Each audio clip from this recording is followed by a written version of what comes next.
आज मैं बात करने जा रहा हूँ ऐसे एक्टर की जिसे किसी फिल्म में बड़ा रोल हासिल करने में 12 साल लग गए, लेकिन कुछ ही सालों में उसने देश से लेकर विदेश तक अपनी एक्टिंग का लोहा मनवाया है। नवाजुद्दीन सिद्दीकी का जन्म 1974 में उत्तर प्रदेश के मुजफ्फरनगर जिले के एक छोटे से गांव बुढ़ाना में हुआ था। 9 भाई बहनों के बीच नवाज सबसे बड़े हैं।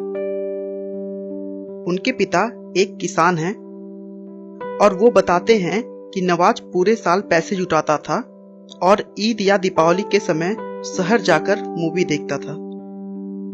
नवाजुद्दीन शुरू से ही अपने गांव से निकलना चाहते थे। वजह थी कि वहां का माहौल बिल्कुल भी अच्छा नहीं था।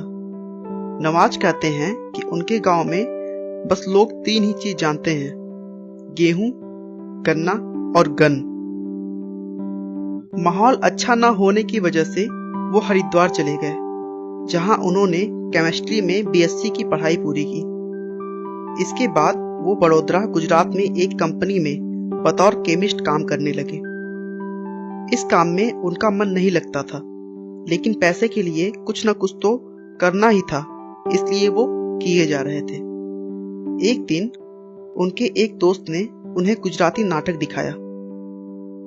वह नाटक देखकर उन्हें मजा आ गया और उनके अंदर से फीलिंग आई कि शायद यही वो काम है जिसे करने के लिए वो पैदा हुए हैं, पर आज तक समझ नहीं पा रहे थे। वो इस फील्ड में अपना कैरियर बनाने दिल्ली आ गए। वहां पर उन्होंने कुछ प्लेस देखे और एक्टर बनने का दृढ़ निश्चय कर लिया और फिर नेशनल स्कूल ऑफ ड्रामा, जिसको हम NSD भी कहते हैं, वहां से उन्होंने एक्टिंग सीखी। 4 साल तक वे दिल्ली में रहे और छोटे मोटे रोल भी प्ले किए, लेकिन उससे उनका खर्चा नहीं चल पा रहा था। सन 2000 में वह मुंबई इस आशा के साथ आ गए कि जल्द ही उन्हें टीवी सीरियल में काम मिल जाएगा, जिससे उनका जीवन पटरी पे आ जाएगा। लेकिन ऐसा कुछ नहीं हुआ और सीरियल्स में भी उन्हें काम नहीं मिले। नवाज ने एक इंटरव्यू में बताया कि हर जगह वह अपना फोटो देते रहे, लेकिन कोई भी रोल देने के लिए तैयार नहीं था। वहां भिखारी के लिए भी उन्हें 6 फीट का आदमी चाहिए होता था और मुझ जैसे छोटे कद के सांवले एक्टर को लेना कोई पसंद नहीं करता था। नवाज के पास अब बिल्कुल भी पैसे नहीं बचे थे, इसीलिए उन्होंने नेशनल स्कूल ऑफ ड्रामा के एक सीनियर से पनाह मांगी और उसने एक शर्त पे उन्हें अपने वहां रखा कि घर का पूरा काम तुम्हें ही करना पड़ेगा। थोड़े पैसों के लिए उन्होंने वॉचमैन की जॉब कर ली और सुबह से शाम तक जॉब करते और शाम के बाद थिएटर करते थे। सीरियल में जॉब न मिलने के बाद नवाज ने फिल्मों में छोटे मोटे रोल खोजना शुरू किया। कैसे भी करके रोल मिला तो, लेकिन उनके शुरुआती दिन बहुत ही कठिन थे। उनका अभिनय पॉकेट मार और धक्का मार तक ही सीमित रह जाता था, लेकिन उन्होंने हार नहीं मानी और आशा लगाकर बैठे रहते कि कभी न कभी तो कोई बड़ी भूमिका उन्हें जरूर मिलेगी।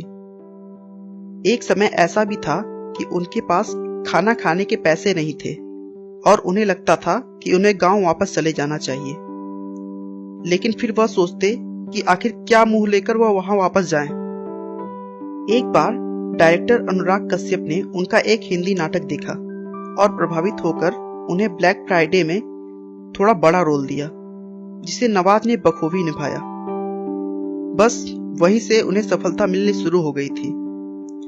कुछ अच्छे और बड़े रोल मिलने की वजह से उनकी पैसों की समस्या तो काफी हद तक कम हो गई थी, लेकिन अभी भी वो संतुष्ट नहीं थे और अपना बेस्ट दे रहे थे। नवाज की जुनूनियत को देखते हुए अनुराग कश्यप ने उन्हें साइड स्टार से स्टार बनाने का सोच लिया और गैंग्स ऑफ वासेपुर में उन्हें लीड रोल दे दी। बस वहीं से नवाज ने पीछे मुड़कर नहीं देखा और इसके बाद नवाज ने माझी द माउंटेन मैन में अपने एक्टिंग का लोहा मनवाया। बजरंगी भाईजान में भी उनके सपोर्टिंग रोल को बहुत सराहा गया। उनकी कड़ी मेहनत और आत्मविश्वास के कारण न सिर्फ वह बड़े पर्दे पर छा गए, बल्कि बहुत सारे अवार्ड भी अपने नाम किया।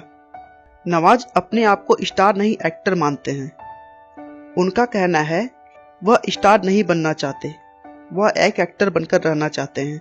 क्योंकि स्टार बनने के बाद आपकी पहचान बन जाती है और आप आसानी से घूम फिर भी नहीं सकते। दोस्तों, नवाजुद्दीन में ऐसा कुछ भी नहीं था जो ट्रेडिशनल बॉलीवुड स्टार्स में होता है, फिर भी आज वो एक बड़े स्टार हैं। अगर आपको अपने सपने को पाना है तो कभी हार मत मानो, चाहे जितनी भी मुश्किलों का सामना क्यों न करना पड़े। बस उनसे लड़ते हुए आगे बढ़ते रहो। ऊपर वाला आपकी मेहनत देखता है और उसका फल देर ही सही लेकिन देता जरूर है। आपका बहुमूल्य समय देने के लिए बहुत बहुत धन्यवाद। इस वीडियो को लाइक करके आप हमारा मनोबल बढ़ा सकते हैं। मैं हर रोज एक नई मोटिवेशनल वीडियोस के साथ आता हूं। दोस्तों, अगर आप हमारे वीडियोस को मिस नहीं करना चाहते तो कृपया चैनल को सब्सक्राइब कर लें। आपको यह कहानी कैसी लगी हमें कमेंट करके जरूर बताएं। धन्यवाद।